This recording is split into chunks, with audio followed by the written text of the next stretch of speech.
Bonjour à tous. Bonjour à tous, merci d'être venus. Je vais vous parler de... Enfin, c'est la troisième fois que je viens à Polycloud, donc je connais quelques personnes et j'aime bien cette conférence parce que c'est la seule où on me permet de parler de choses qui n'ont rien à voir avec la conférence. Là, j'ai essayé de trouver un moyen de parler de CPU dans un truc Polycloud. Je me suis dit, comment je vais faire ça? Et j'ai trouvé cette excuse. Voilà. Donc, je vais décrire comment on design, on implémente et on fabrique un CPU pour le cloud. D'accord. Alors, je me présente, je suis Samuel Ortiz. Je travaille dans une compagnie qui s'appelle Rivos. C'est une start-up qui fait des CPU, enfin qui essaye de faire des CPU pour le cloud. Et donc voilà, je voulais vous parler de ça aujourd'hui. Pourquoi je vais vous parler de ça? Ça, c'est la liste des 7 plus grosses capitalisations boursières, donc à plus de choses près, les 7 plus grosses entreprises au monde. Et il y a un truc intéressant, bon, il y a un petit... on enlève celui-ci. Sur les 7 premières, les 6 que vous voyez là, fabriquent ou sont en train de fabriquer leur propre CPU. Donc on s'imagine que AWS, que Google, que tous ces grands cloud providers, en fait, ils utilisent et ils achètent des CPU chez Intel, AMD. C'est en partie vrai. Mais ce qui est très intéressant de voir, et c'est quelque chose qui est assez récent, c'est-à-dire qu'il y a encore 2 ans ou même moins que ça, ils ne fabriquaient pas leurs processeurs. Aujourd'hui, ces gens-là fabriquent leurs propres processeurs. Donc ils sont tous les gens, tous les cloud providers que vous utilisez, ils sont tous en train de faire leur propre CPU. D'accord ? Donc ils sont tous en train de passer par toutes les étapes qu'on va décrire aujourd'hui. Pourquoi ils font ça? Parce qu'ils ont tous besoin de CPU qui sont vraiment spécialisés pour ce qu'ils veulent faire eux.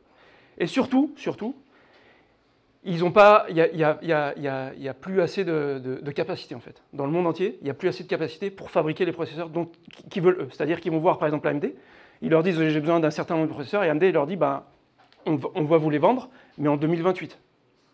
Donc en 2028, vous en aurez les 15 millions que vous nous demandez, on vous les donnera en 2028, mais pas avant. D'accord ? Donc ces gens-là, au lieu d'aller voir AMD, ils vont voir les fabricants, les usines directement, ils leur disent voilà le processeur que je veux faire. Et je vais vous en acheter 50 millions. Est-ce que je peux avoir un petit peu de place? Donc là, ils ont plus de moyens de négocier, mais en gros, il y a une telle demande. Excusez-moi.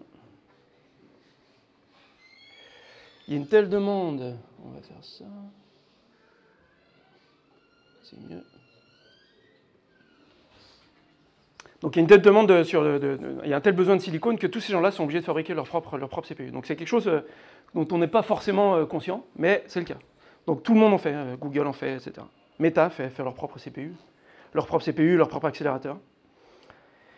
Et donc avant d'aller regarder comment on fait tout ça, je vais quand même définir ce qu'est un CPU, d'accord ? Donc là, je vais vous montrer, c'est difficile de trouver des shots des gros CPU que font les cloud providers. Ça, c'est un gros CPU, c'est le M3 Max. Je ne sais pas si les gens connaissent, pour ceux qui ont des machines Apple. C'est sur les machines Apple, c'est le plus gros processeur. Je crois que c'est le plus gros. Il y a non, les M4 sont pas. C'est un des plus gros processeurs que Apple fait aujourd'hui. Et c'est intéressant parce que même si c'est un processeur pour des machines clients, des machines desktop, on voit le modèle qu'ils sont en train de suivre, c'est exactement le modèle que tous les cloud providers sont en train de suivre quand ils fabriquent leur silicone. C'est-à-dire qu'il y a un truc très intéressant, c'est que sur ce processeur-là, sur ce gros truc-là, d'accord, ce gros truc-là, c'est quelques centimètres carrés, hein, c'est pas très gros en fait, mais sur ce gros truc, cette partie en rouge, c'est la seule partie de tout le processeur qui fait fonctionner macOS. Donc macOS, votre système d'exploitation, il tourne juste sur cette partie-là, et uniquement sur cette partie-là. Les cœurs, ce qu'on appelle les cœurs, ce qu'encore il y a quelques années on appelait un CPU, c'est juste ça. D'accord ? Alors le reste, c'est quoi? Le reste, c'est un énorme GPU. Donc toute la partie en verte, là, c'est les GPU. C'est-à-dire c'est l'accélérateur. Et le NPU, c'est aussi un accélérateur. C'est-à-dire c'est des trucs, vous pouvez effectivement leur faire des trucs graphiques, mais surtout, pour la plupart des cloud providers qui suivent exactement le même modèle, c'est-à-dire qu'ils construisent des énormes CPU avec beaucoup de cœurs, mais en fait, ça ne prend pas beaucoup de place, mais surtout avec des énormes accélérateurs. Pour remplacer ce que fait NVIDIA, et NVIDIA fait la même chose, et pour pouvoir faire leurs propres accélérateurs. Pourquoi ils font ça? Pour l'intelligence artificielle. Donc tous les fabricants de CPU aujourd'hui, et tous les cloud providers qui fabriquent leurs propres CPU, ils suivent exactement ce modèle-là. D'accord ? Donc si vous pensez qu'un CPU aujourd'hui, c'est, quand vous achetez un CPU, on vous dit bah, c'est un CPU avec 16 cœurs, 24 cœurs. En fait, les cœurs, c'est pas grand-chose. Et techniquement à faire, c'est le plus simple à faire. C'est vraiment pas compliqué de faire des cœurs, les gens savent faire des cœurs performants. C'est pas ça qui est compliqué. Le plus compliqué, c'est ça, c'est le reste. Faire les accélérateurs. C'est ce qui prend le plus de place sur le processeur. Donc ça, c'est une deuxième chose à comprendre aujourd'hui, c'est que un processeur, et là oui, autre chose, c'est que là-dessus, il y a à peu près 100 milliards de transistors. Donc ça fait à peu près une dizaine de centimètres carrés, il y a une centaine de milliards de transistors. Et c'est un petit processeur. C'est vraiment un petit processeur. Sur, je sais pas, AWS fait des Graviton, par exemple, Graviton 4, je ne sais pas si vous connaissez. Ils ont 256 cœurs dessus. Et des accélérateurs, enfin bref, c'est énorme. Donc quand on parle de processeurs aujourd'hui, c'est plus vraiment des processeurs, c'est plus juste des cœurs. Et en fait, il y a évidemment des cœurs dedans, mais c'est bien plus que ça, d'accord?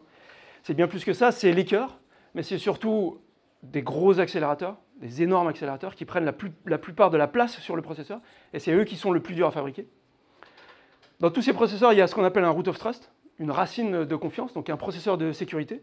Sur vos machines, il y a en fait, quand vous achetez un processeur, vous achetez une machine avec un processeur, et c'est pareil pour les machines Apple, vous avez votre cœur, et dedans, là on ne le voit pas sur celui-ci, il doit être un peu sur la gauche là-haut, mais dedans, il y a un autre cœur qui gère toute la sécurité.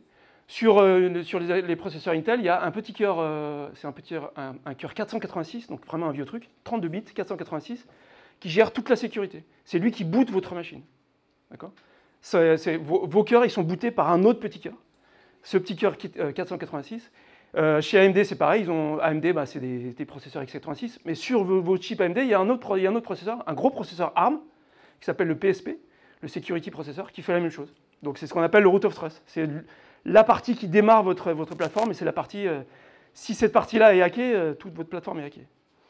Donc il y a ces root of trust, il y a là dans ce shot-là, ce que vous voyez sur les grosses bandes sur les côtés là, sur les deux côtés, ça c'est la mémoire, c'est les contrôleurs de mémoire. Et donc on doit avoir, puisqu'on a donc ces gros accélérateurs qui ont besoin de charger des énormes modèles, ils ont aussi besoin de ce qu'on appelle du High Bandwidth Memory. Il y a tout le problème de multisocket, donc vous prenez votre M3 là, en réalité, sur les plateformes, il y en a 4, 8, 16, 32 comme ça. Et comment les faire communiquer avec des liens, etc. C'est très compliqué.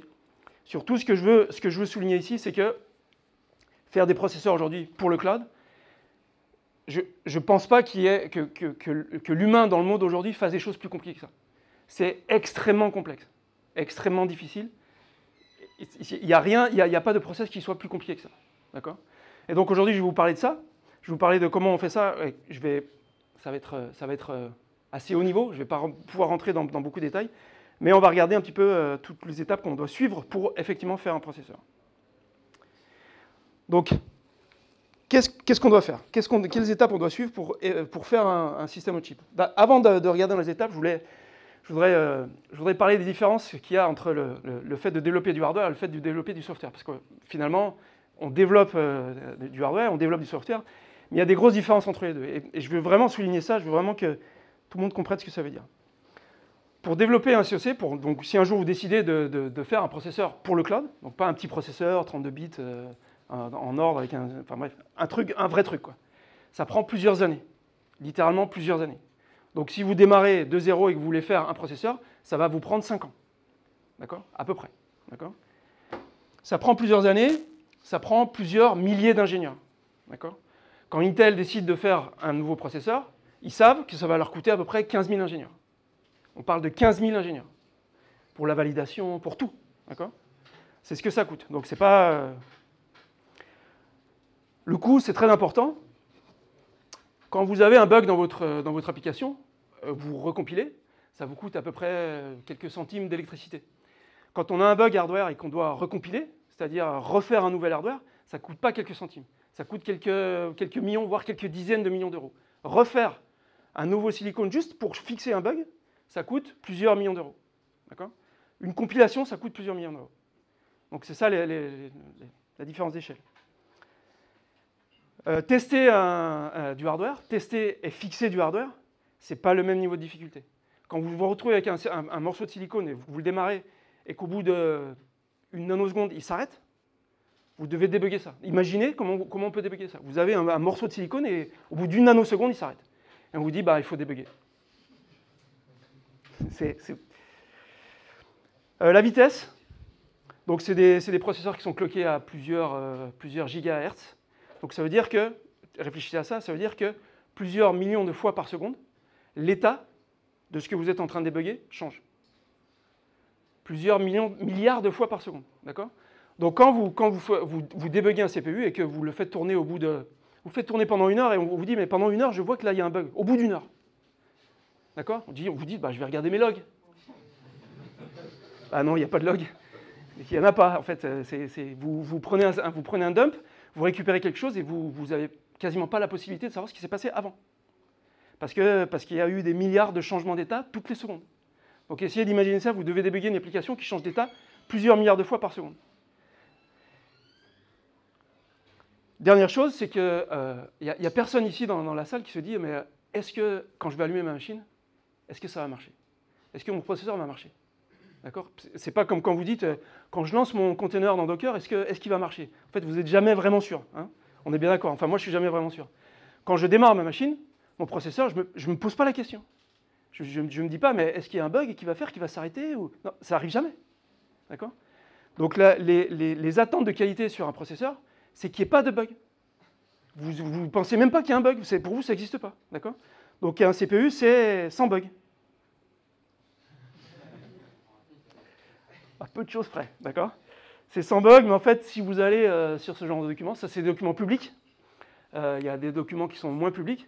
Ça, c'est tous les errata pour juste une version d'un processeur AMD.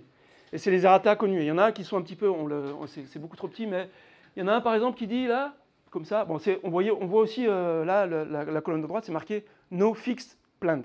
C'est-à-dire qu'on ne prévoit pas de régler ces problèmes-là, d'accord? Il y en a un là par exemple qui dit la stack pointer peut être corrompu. Peut-être que le stack pointer va être corrompu, d'accord? Est-ce qu'on va régler ça? Bon, non, on ne le règle pas finalement. Donc, il n'y a pas de bug, en fait, vous ne voyez jamais de bug, parce qu'il ne faut pas qu'il y ait de bug visible, d'accord? Mais il y a beaucoup de bugs. Et on va voir, on va essayer de regarder un petit peu comment on règle ça. Donc, comment on fait un processeur? Il y a beaucoup d'étapes, mais on va découper ça en trois grandes parties. La première partie, c'est la partie avant la fabrication. Donc avant la fabrication, on fait une spécification du CPU, on fait un design, on va voir ce que ça veut dire de faire un design, et on fait une vérification. Réfléchissez à ça, on fait une vérification d'un truc qui n'existe pas. Okay? Ensuite, on va passer à la fabrication. Avant de pouvoir fabriquer, il y a aussi d'autres étapes qu'on va regarder, et on va ensuite valider ce qu'on a récupéré. Donc vous récupérez un morceau de silicium d'une fabrique, d'une usine, et il faut le débugger. Comment on fait tout ça? Et juste pour mettre un petit peu de contexte sur le temps que ça représente, je vous ai parlé de plusieurs années, la première partie, la spécification, le design et la vérification, pour un vrai CPU, pour un CPU qu'on va mettre dans un cloud, ça prend au moins 2 ans. Au moins 2 ans. Si vous le faites en 2 ans, vous êtes balèze, quoi. En général, ça prend plutôt 4 ans. Il y a des histoires Intel qui a fait des Xeon, par exemple. Les Xeon, tout le monde connaît les Xeon, tout le monde utilise les Xeon d'une façon ou d'une autre. Il y a des Xeon qui ont pris 6-7 ans avant de pouvoir être sortis, avant de pouvoir être fabriqués. D'accord? La fabrication, ça prend quelques mois, mais en général, ça prend 6 mois. Si vous êtes bien copain avec TSMC, ça prend 3 mois. Si vous êtes Intel, ça prend beaucoup moins parce que vous avez vos propres usines. Et ensuite, valider tout ça, j'ai mis 1 an. C'est optimiste. Mais ça peut prendre beaucoup plus de temps. Et surtout, il y a cette partie-là. C'est-à-dire que vous validez, vous allez trouver beaucoup de bugs, et puis des fois, vous trouvez des bugs et vous dites, mais là, la seule façon de fixer ce bug, c'est de retourner en usine. Donc on repart en usine, ça coûte très cher, et on repart pour un cycle de 6 mois, plus encore 1 an de validation, etc. Donc trouver un bug hardware, c'est très cher, mais vraiment cher. Ok, donc on va regarder un petit peu en détail toutes ces étapes. Alors, ce qu'on appelle la spécification, en fait, c'est vraiment le moment où c'est le tout début de la fabrication d'un processeur, c'est-à-dire qu'on va documenter et spécifier ce que le processeur doit faire. D'accord? Donc, documenter et spécifier, et là c'est vraiment important, c'est pas juste des fonctionnalités, d'accord? C'est vraiment 3 choses qu'on va documenter et spécifier. C'est les fonctionnalités, c'est-à-dire tout ce qu'on veut que le processeur puisse faire, et il faut qu'on soit compétitif sur le marché par rapport à des concurrents, etc. Donc c'est une grosse liste. Mais il y a des spécifications de performance et de consommation de courant. Si vous faites un processeur qui est très performant mais qui consomme énormément de courant, en fait, il n'y a personne qui va l'acheter. Si vous faites un processeur qui a toutes les fonctionnalités, mais qui est 10% moins performant que tout le monde, personne ne va l'acheter. D'accord? Donc ces trois traits, vous n'avez pas le choix, vous ne pouvez pas en choisir deux et en laisser un de côté. Il faut les trois. D'accord? Donc il faut que vos specs, elles définissent ces trois-là. Et ces trois-là, il faut que ça soit viable. D'accord? Donc le résultat de cette première phase, qui peut effectivement prendre plusieurs mois au moins, c'est vraiment des documents. Donc on a des documents, des spécifications. Parfois, c'est des spécifications qui sont écrites dans des langages formels. Donc ça vous permet, avec des outils, de pouvoir prendre ces spécifications-là et commencer à faire un design. Donc commencer à coder le CPU. Donc on va voir qu'on code effectivement un CPU. Mais en gros, c'est du papier. Pour le moment, on n'a que du papier. D'accord ? Donc à partir de ces specs, on va commencer ce que les gens dans le monde hardware appellent du design. Le design, en fait, c'est du code. D'accord ? Il faut bien comprendre que les gens qui designent du hardware, c'est-à-dire que les gens qui font et qui implémentent du hardware, ils écrivent du code. Tout le monde ne le sait pas, mais c'est du code. La première étape pour définir un processeur, c'est d'écrire du code. C'est un code un petit peu spécial. Je ne sais pas si les gens connaissent ici du Verilog. Est-ce qu'il y a des gens dans la salle qui ont déjà fait du Verilog ? Voilà. C'est ce qu'on appelle un Hardware Description Language. C'est du code. D'accord ? Donc ils écrivent beaucoup de code qui va effectivement implémenter les spécifications. Et par exemple, Verilog, c'est ce qu'on appelle un HDL. Et juste un exemple, là, c'est un petit peu trop petit, mais voilà. Ça, c'est une partie, donc ça, c'est du code d'un processeur qui est public, qui s'appelle un IBEX, c'est un petit processeur 32 bits, c'est RISC-V. Et les gens qui font des CPU, en fait, ils écrivent ce code-là. D'accord ? Ils écrivent du code, il y a beaucoup de code. Et c'est du code, c'est vraiment très particulier, en fait, parce que c'est pas vraiment un langage de programmation. Vous ne programmez rien du tout, en fait. C'est un langage de description. Vous décrivez comment le processeur doit se comporter. D'accord ? Donc, quand vous venez d'un monde software, comme moi, et que vous commencez à lire du code du Verilog, vous avez la tendance naturelle de lire le code de manière séquentielle et de dire, voilà ce que le processeur va faire. En fait, ce n'est pas du tout ça. Ce code-là, il vous dit, quand il y a un signal qui arrive ici, quand la clock arrive à cet endroit-là, voilà ce que le processeur doit faire. Et la ligne suivante, il vous dit, si ce signal change comme ça, il doit faire ça. Donc il n'y a rien de séquentiel, il n'y a rien de... Et il vous dit, par exemple, sur la clock montante, sur le front montant de cette clock, voilà ce que le signal doit faire. C'est toute une description.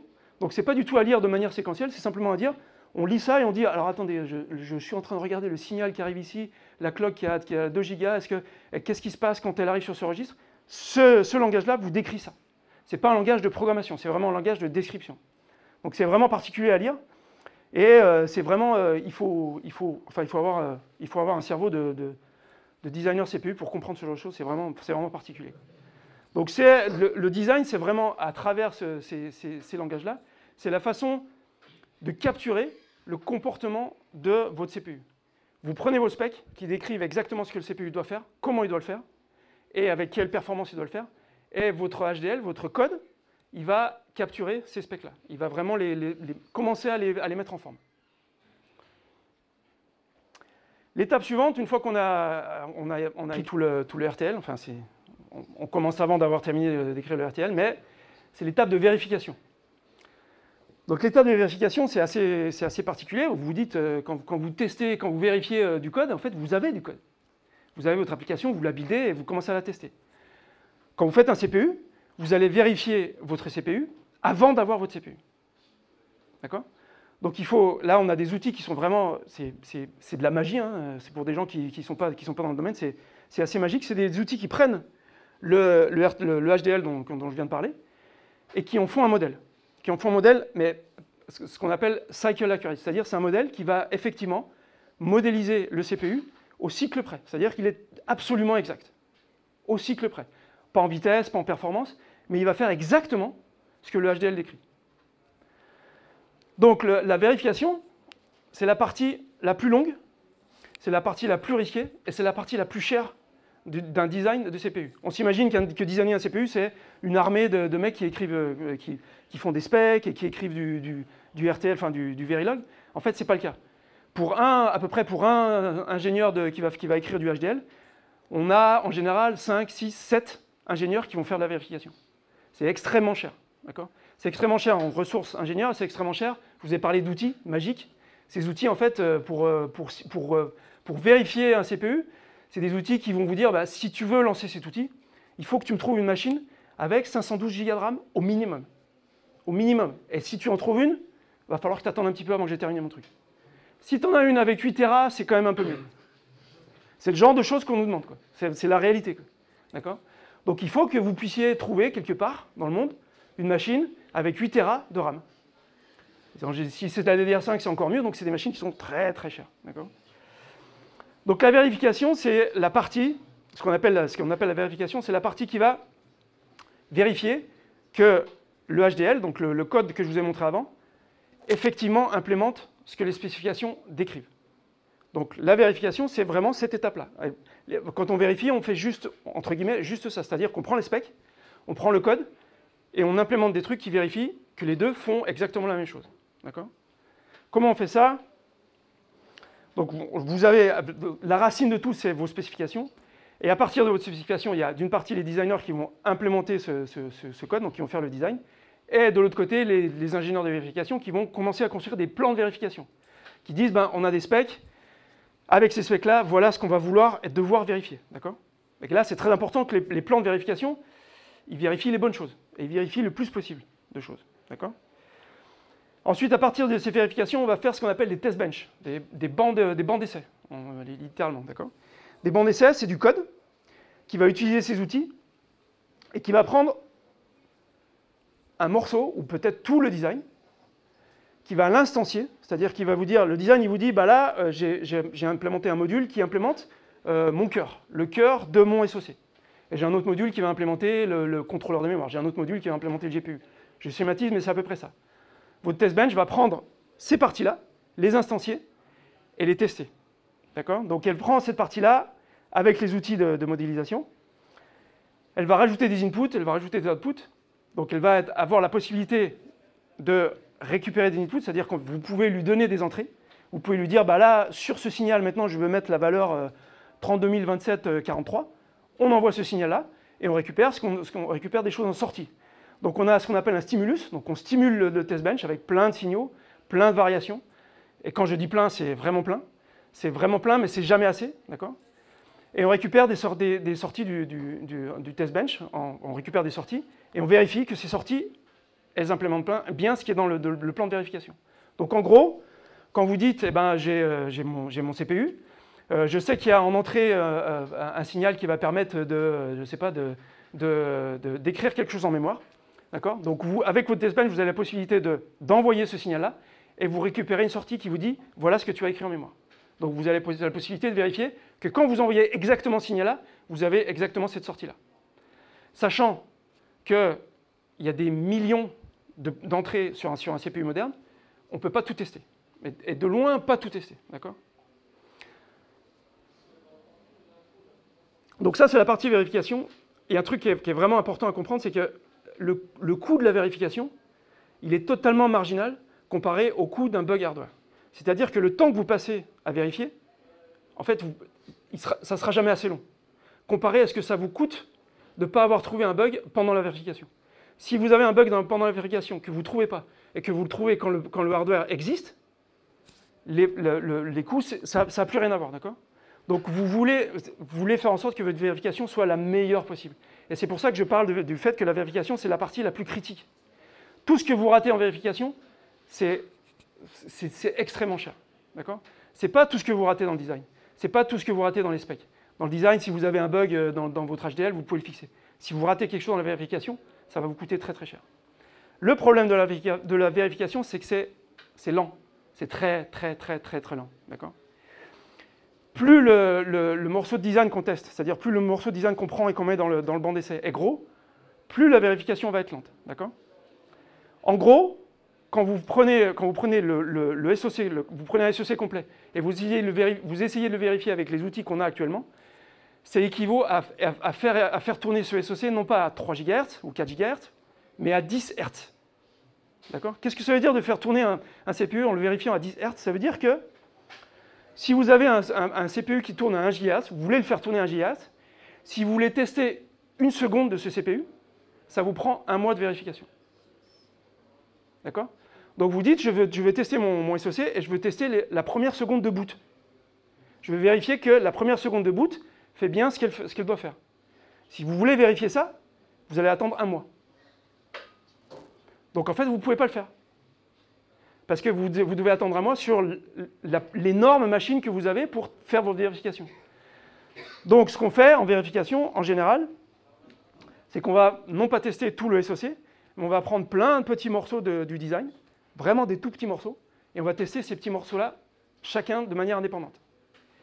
Alors c'est très bien pour faire l'équivalent d'un test unitaire, donc c'est vraiment la vérification de CPU, c'est à peu près l'équivalent de faire des tests unitaires. Faire des tests unitaires, c'est bien, mais comme vous le savez peut-être, ça ne fait pas tout. Il y a des tests d'intégration qui sont très difficiles à faire avec un CPU. Tester l'intégration complète de votre SoC, c'est-à-dire tous les composants qui forment votre SoC, c'est vraiment très très difficile. Donc ce qu'on va tester en vérification, le coverage, c'est vraiment une métrique absolument cruciale de la partie de vérification. Vous devez savoir ce que vous testez, vous devez savoir ce que vous couvrez comme test, et vous devez être confiant par rapport à ça. Il y a une autre façon de faire du test d'intégration, c'est-à-dire de prendre votre design complet, c'est de le mettre sur ce qu'on appelle des FPGA. Il y a des gens qui savent ce que c'est, qui ont déjà touché à des FPGA, c'est les mêmes qui ont fait du Verilog, c'est bizarre. Donc les FPGA, c'est des grosses boards, des énormes boards, et pensez à ça, c'est des matrices de transistors en fait, que vous pouvez programmer. Donc c'est plein de transistors, pas suffisamment, il n'y en a pas 10 milliards par board, mais c'est plein de transistors, et vous pouvez dire à ces FPGA, vous pouvez leur dire, voilà comment je veux que mes transistors soient routés, c'est-à-dire circuités, et c'est dynamique. C'est-à-dire que vous lancez une application sur ce FPGA, il va router tous ces transistors. Quand il a terminé, il revient à son état initial, qui est juste une matrice pure. Et vous chargez autre chose qui va rerouter de façon dynamique. Alors, quand on fait l'émulation, et ça, donc je vous ai mis une petite photo d'une boîte d'émulation qui permet, en fait, ce genre de choses-là permet de charger le design complet, d'accord, sur des FPGA. Alors, c'est beaucoup plus rapide. Donc en général, sur ce genre de truc, vous pouvez tourner à peu près à 10 MHz au lieu de 10 Hz. Donc les premières secondes, ça vous fait quelques jours. Ce qui est déjà... Tester la première seconde, ça devient quelques jours au lieu de 1 mois. Par contre, c'est beaucoup plus cher. Donc ça, c'est une toute petite boîte Cadence qui permet de faire cette partie d'émulation. C'est très très cher. C'est beaucoup moins précis. C'est-à-dire que par rapport aux outils d'émulation, en fait, il y a beaucoup de choses qu'on ne peut pas tester. Il y a beaucoup de parties qui ne sont pas testables. Donc ça vous donne une idée approximative de comment votre SoC va pouvoir fonctionner une fois que tout est intégré. D'accord ? Donc c'est une bonne solution pour, si vraiment il y a des gros bugs, vous allez les attraper avec ce genre de choses-là. S'il y a des bugs qui ne sont pas gros, vous n'allez pas pouvoir les choper. Et donc la vérification, cette partie vraiment critique, c'est très bon pour faire du test fonctionnel et unitaire, mais c'est totalement inutile pour faire du test au niveau système, du test d'intégration. D'accord ?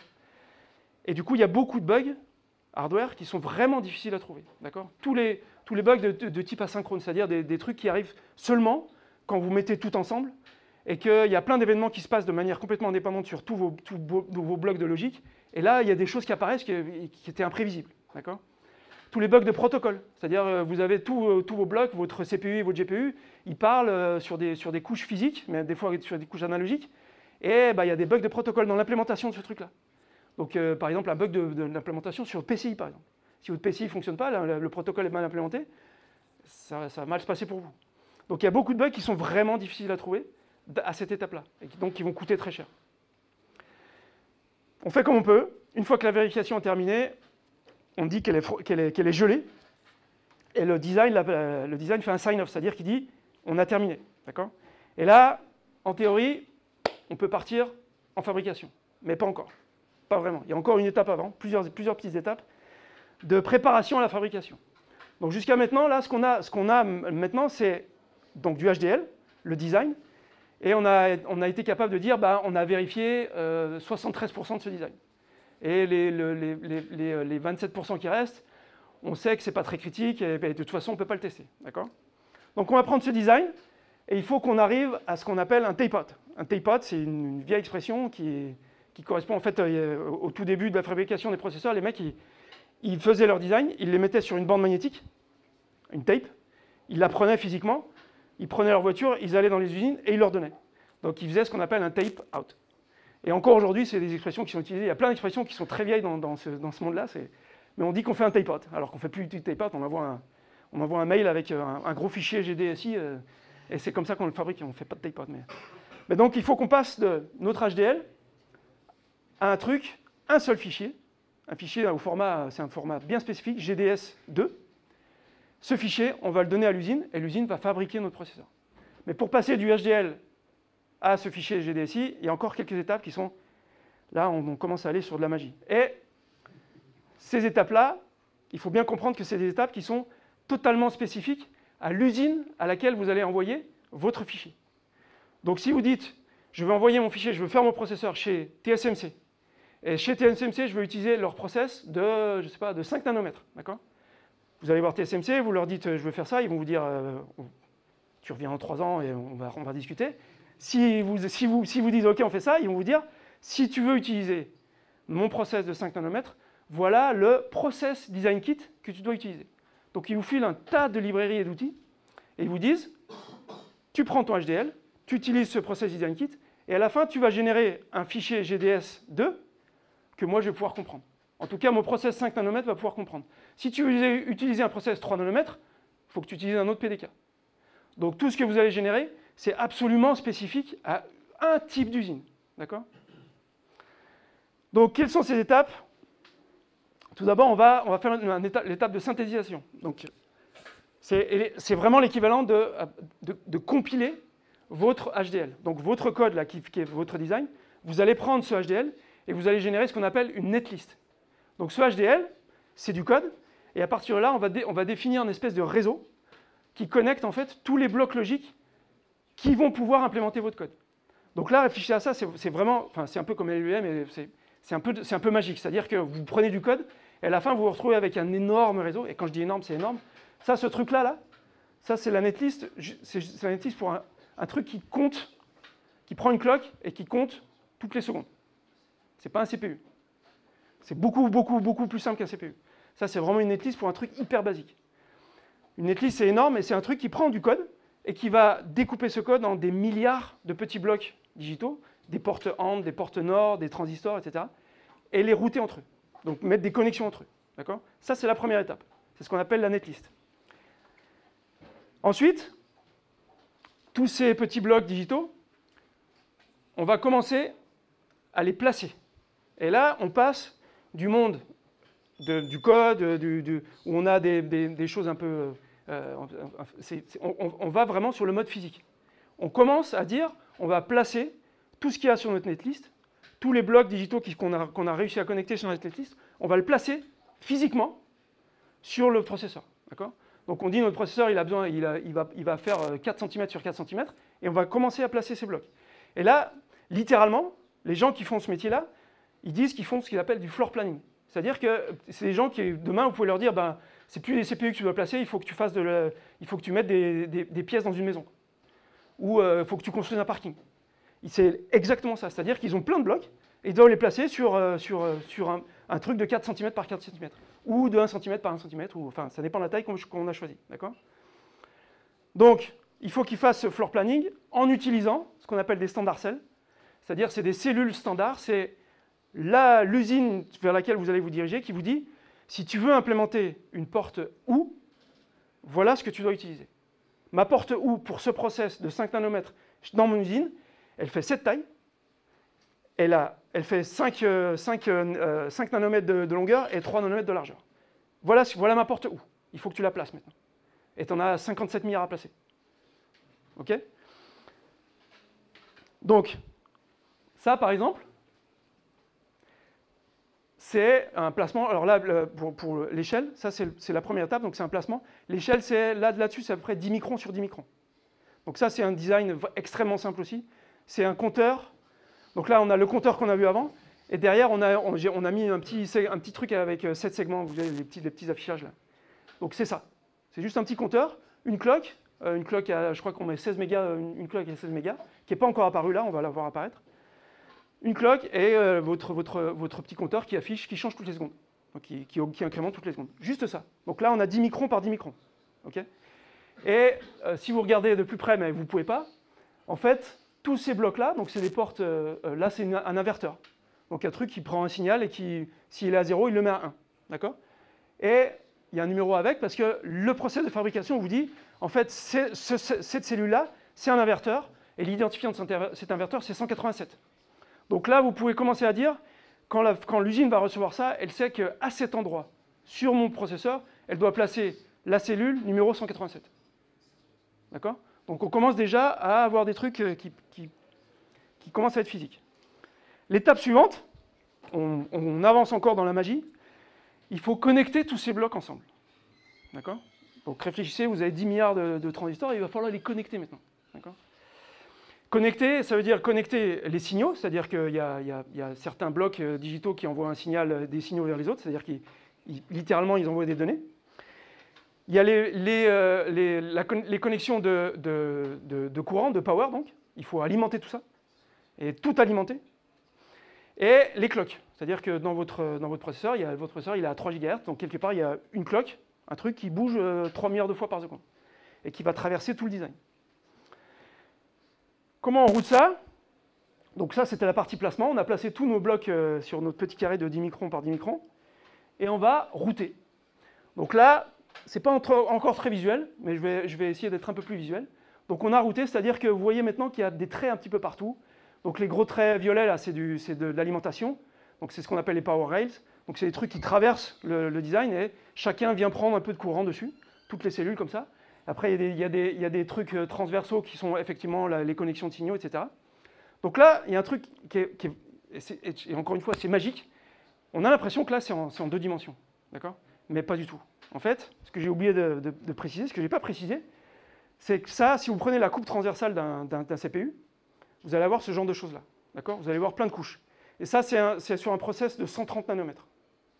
Donc c'est un très vieux process. Donc il y a 5 couches.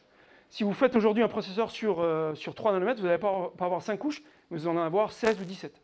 Il y a 16 ou 17 couches en 3 dimensions comme ça. Et en fait, ce qui est intéressant de savoir, c'est que tous vos transistors, ils sont sur juste cette couche-là. Donc quand on place, on met tous les transistors sur la couche du bas, et quand on route, on fait pas juste, on tire pas des câbles comme ça entre les deux, on fait des câbles qui sont en 3 dimensions. C'est-à-dire que quand vous voulez router un transistor ici avec celui-ci, vous allez faire comme ça. Placer ici et revenir là. Donc vous avez littéralement des câbles qui rentrent dans les transistors. Et si on essaye de visualiser ça, ça donne à peu près ce genre de choses. Un processeur, une fois qu'il est routé, c'est ça. La couche du bas, la couche violette, là, c'est les transistors. Et pour les connecter entre eux, on va fabriquer des connexions verticales et horizontales pour effectivement faire ces connexions-là. D'accord? Donc on passe par toutes ces couches pour aller connecter tout ça. Imaginez, ça c'est des choses qui font, c'est du 4 nanomètres par 4 nanomètres. C'est de la magie.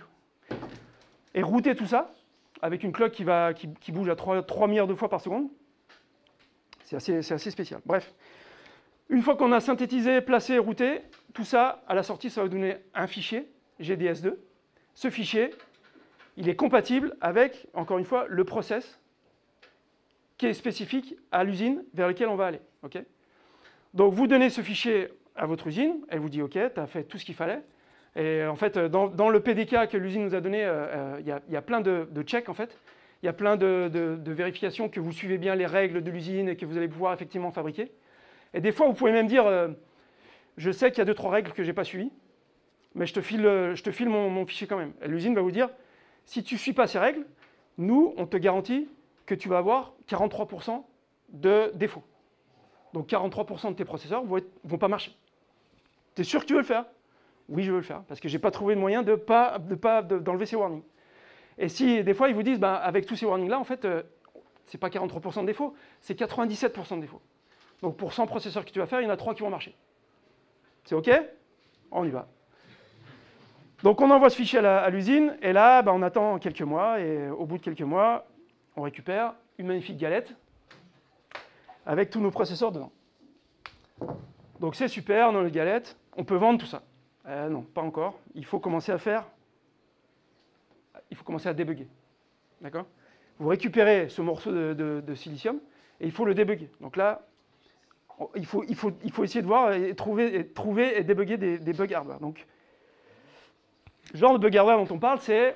Alors un truc, c'est vous alimentez votre processeur, vous le mettez sur votre carte, vous l'alimentez, et rien ne se passe. Il ne démarre pas. Il ne démarre même pas. D'accord? Qu'est-ce qu'on fait? Il y a d'autres trucs assez horribles. Il vous dit, ben, on a démarré le processeur, et au bout de 459 picosecondes, il s'arrête. Il faut débugger ça. Tu ne vas pas vendre un processeur qui s'arrête au bout de 459 picosecondes. Ça va pas marcher, quoi. Uptime de 459 picosecondes, c'est difficile à vendre. Des fois, on vous dit, bah, on n'arrive pas à lire de la mémoire. Il marche, mais dès qu'il est au premier accès à la mémoire, ça ne marche pas, il ne récupère rien. Donc ton processeur, il n'arrive pas à parler à la mémoire. Il faut débugger ça. Encore plus horrible, des fois, on vous dit, bah, il marche, mais presque tout le temps. Donc dans 2,1% des cas, on n'arrive pas à écrire en mémoire. On arrive à lire tout le temps, mais on a remarqué que sur les 50 000 processeurs qu'on a récupérés, il y en a 2,1% qui n'arrivent pas à écrire en mémoire. Et il faut que tu débugs ça, parce que 2,1%, c'est beaucoup trop. Donc il y a beaucoup d'histoires horribles comme ça. Et l'idée, c'est comment on débug du hardware. Comment on fait, d'accord?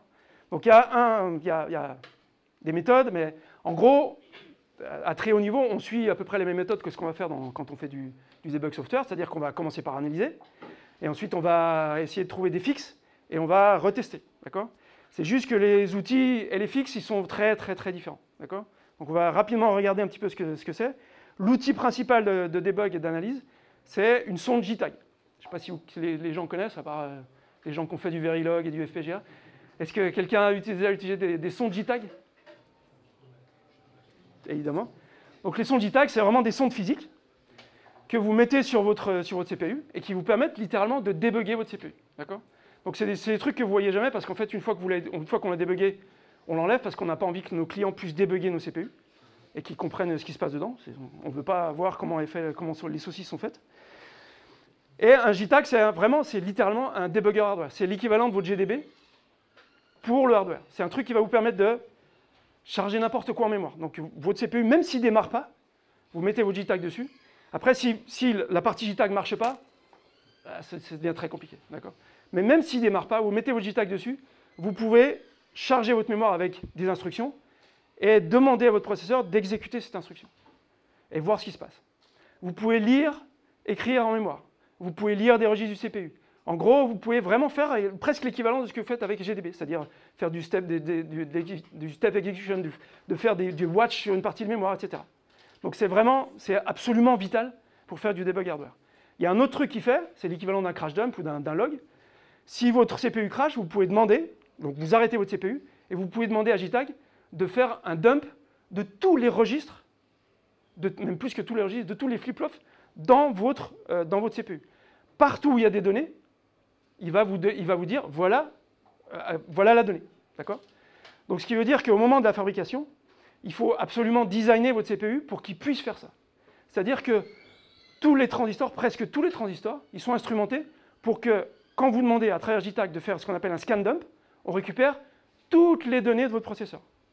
Alors ça peut être très utile, mais pour vous donner juste un exemple, c'est-à-dire que vous savez qu'à un moment donné, il y a un bug. Vous savez qu'à un moment donné, il y a un bug à ce moment-là, et vous allez demander, vous allez dire, bah, je vais faire un scan dump. Si le scan dump, il arrive une milliseconde plus tard, vous allez récupérer l'état de votre machine qui est complètement différent de ce qui s'est passé vraiment au moment du bug. Donc un scan dump, c'est utile, mais parfois, ça n'a rien à voir avec ce qu'on récupère, avec réellement l'état dans lequel le CPU était au moment du bug. Donc on a notre JTAG qui nous permet de débugger, de faire des dump scans, et ben, on a trouvé des bugs. D'accord? On a trouvé des bugs, et maintenant, qu'est-ce qu'on en fait? Comment on les fixe? Il y a une façon très simple de fixer ça, c'est de faire des errata. C'est de dire, ben, on a un bug, on sait qu'on a un bug, et bonne nouvelle, on ne va pas le fixer. Donc, d'accord? Mais parfois, on est vraiment obligé de le fixer parce que c'est critique. Alors, il y a plusieurs façons de le fixer, et je vous ai fait une petite échelle de difficulté, coût, etc. La façon la plus simple de fixer ça, c'est ce qu'on appelle des chicken bits. Donc là, je vous ai donné un exemple de chicken bit sur un processeur AMD. Donc il y a un truc qui s'appelle le prefetcher. Et les designers hardware, parce ils ont implémenté ce truc, mais ils se disent c'est quand même un truc un peu compliqué. c'est un truc un petit peu compliqué. Donc on va faire les poules mouillées. D'accord? C'est pour ça que ça s'appelle un chicken bit.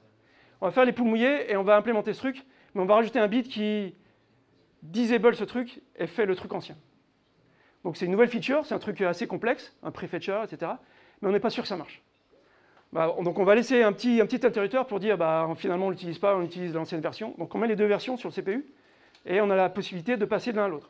Donc si vous avez la chance que votre bug soit effectivement sur une partie nouvelle qui est contrôlée par un chicken bit, alors votre bug il est fixé, vous activez le chicken bit, votre processeur il sera un petit peu moins performant, mais il marchera, donc c'est pas mal. Donc ça c'est les chicken bits. Deuxième possibilité, c'est ce qu'on appelle des patchs de microcode. Donc le microcode, c'est un truc, c'est du code qui est dans le CPU et qui implémente des parties complexes du CPU, en particulier des instructions complexes. D'accord ? Donc quand vous avez des instructions très complexes du CPU, elles ne sont pas exécutées directement par le CPU, elles passent d'abord par un microcode qui les split en plein de petites instructions beaucoup plus faciles à exécuter, ce qui simplifie la gestion de ces grosses instructions. Et en fait, vous pouvez patcher ce code. Le microcode, c'est un truc très spécial, c'est dans le silicone, donc c'est complètement immuable, mais à côté de ce silicone, on a un petit morceau de RAM, et vous avez la possibilité de charger des instructions dans ce morceau de RAM, et de faire en sorte que, quand vous bootez, le microcode, il va d'abord regarder ce qu'il y a là-dedans, et au lieu d'exécuter son propre code, il va exécuter ce qu'il y a dans la RAM. D'accord ? Donc c'est une espèce de patch de quelque chose de immutable. C'est un petit peu compliqué, mais c'est comme ça que ça fonctionne. Alors c'est signé par le vendeur, ce n'est pas des choses que vous pouvez faire. Je vous déconseille d'essayer de le faire. Mais c'est une bonne façon de... Si vous voyez que votre bug il peut être fixé par un fixe dans votre microcode, alors c'est très simple, entre guillemets. Vous faites un patch de microcode. Faire un patch de microcode, c'est pas très simple quand même, mais c'est quelque chose qu'on sait faire, qu'on peut faire. Un autre truc, alors là, moi j'ai jamais vu ce machin, mais j'ai entendu parler de ce truc. Donc c'est une espèce de microscope électronique qui envoie des ions sur votre CPU, et vous avez la possibilité, vous savez, les couches de signaux là, où on connecte des transistors entre eux, avec ce truc-là, vous pouvez brûler certains de ces trucs. Vous envoyez des signaux bien précis, c'est-à-dire au nanomètre près, et vous brûlez des connexions, et vous avez la possibilité de déconnecter des choses. Donc vous faites ce qu'on appelle du rewiring, avec ce truc-là. Alors quand vous faites ça, il y a pas mal de chances que vous brûliez tout le CPU. Si vous ne brûlez pas le CPU et qu'effectivement vous avez réussi à faire de votre rewiring, en général, le temps de vie de votre processeur, il est très limité. Vous avez le temps de vérifier que effectivement c'est ça le bug, et puis quelques minutes après, il va plus marcher. Mais vous savez que c'est ça qui fixe le truc. Alors une fois que vous savez que c'est ça qui fixe le truc, il y a les dernières possibilités, c'est de refaire un spin de votre CPU, c'est-à-dire de refaire un nouveau CPU. Et je vais terminer par ça. Je me permets de vous rappeler ça. Donc on a toutes ces couches-là, d'accord ? Et donc ces couches-là, ça correspond en 3D à ce que vous voyez sur la droite. Et il y a deux parties bien différentes. Il y a ce qu'on appelle les base layers et ce qu'on appelle les metal layers. Dans les base layers, je vous rappelle, c'est là où sont vos transistors. C'est là qu'est votre logique, c'est là qu'est votre CPU, d'accord ? Et en termes de chronologie, ce qui est intéressant, c'est qu'au moment de la fabrication, la première chose qu'on fait, c'est les base layers, parce que littéralement, ils sont fabriqués comme des millefeuilles. On les empile petit à petit au cours de la fabrication. Les base layers, c'est les premières choses qui sont fabriquées. C'est les premières couches qui sont fabriquées. Donc en termes de chronologie, on va commencer par celle-ci. C'est les premières couches, c'est les plus compliquées à fabriquer, c'est les plus chères à fabriquer, c'est les plus chères à régénérer, d'accord ? Et si vous avez un petit peu de chance, c'est-à-dire que vous récupérez vos premiers CPU, vous voyez qu'il y a des bugs, vous voyez que ces bugs, avec votre truc électronique, vous voyez qu'en changeant certaines routes, vous arrivez à les fixer. Alors vous pouvez vite appeler votre usine et leur dire, cette couche-là, on ne va pas la faire comme on a prévu en fait. On va changer, voilà le nouveau design, et je sais que 70% de mes CPU, tu n'as pas encore fait cette couche-là, donc tu vas la faire autrement, et on va récupérer 30% de CPU avec le bug fixé. Mais il faut vite refaire un spin, c'est-à-dire vite refaire un design, renvoyer ce truc-là. Et vite, c'est compliqué. C'est-à-dire que quand vous faites un rerouting, il faut retester. Donc c'est très long, mais vous avez la possibilité de faire ça. Si vous n'avez pas la possibilité de faire ça et que vous devez changer ça, ça coûte très cher. C'est vraiment très cher. Ça, c'est le cas pathologique. Vous avez tout perdu. Donc ça, c'est vraiment les quelques moyens qu'on a de débugger et de fixer des bugs en hardware. Donc la partie d'analyse, on utilise le JTAG pour débugger et pour faire principalement des scan dumps. Et la partie fixe, vous pouvez voir que c'est c'est quand même assez limité. Et c'est assez brutal, c'est assez hardcore quand même. Et donc j'en termine avec ça parce que je crois que j'ai plus de temps. Donc tous les cloud providers sont en train de construire leur CPU. C'est important de comprendre ça. Construire un CPU, c'est quelque chose d'extrêmement complexe. C'est très cher et ça prend beaucoup de temps. Ça prend des années, littéralement. D'accord ? Pour designer un CPU, en fait, on programme. On programme pas, on écrit du code. C'est pas un langage de programmation. On utilise du HDL qu'on va ensuite vérifier. Et la partie vérification, c'est vraiment le cœur de la fabrication d'un CPU. La partie vérification, si vous faites bien votre vérification, vous avez un bon CPU. Si vous ne faites pas bien votre vérification, vous avez de la merde. Je schématise.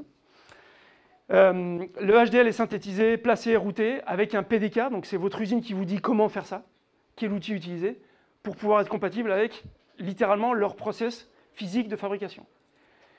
Et on envoie ça en tape-out. Le tape-out, c'est le fichier qu'on va envoyer à notre usine. On récupère ça et on essaye de bégayer. Et c'est la partie la plus difficile, la plus brutale. Et j'en ai terminé. Donc si vous avez des questions, je pense qu'on a quelques minutes.